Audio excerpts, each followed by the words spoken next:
فوز المغرب خطوة عظيمة للمغرب، خطوة عظيمة للعالم العربي، خطوة عظيمة لإفريقيا.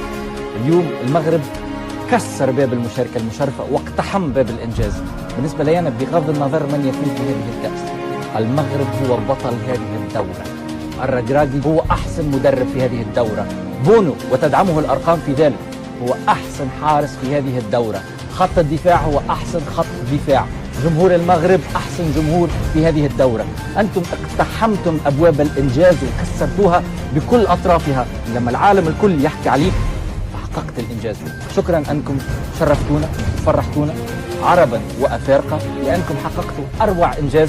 شكرا يا مغاربة، يعطيكم الصحة، خرجتوا أفضل ما فينا، وأنتم بغض النظر على من يفوز بالكأس أنتم أبطال هذه الدورة.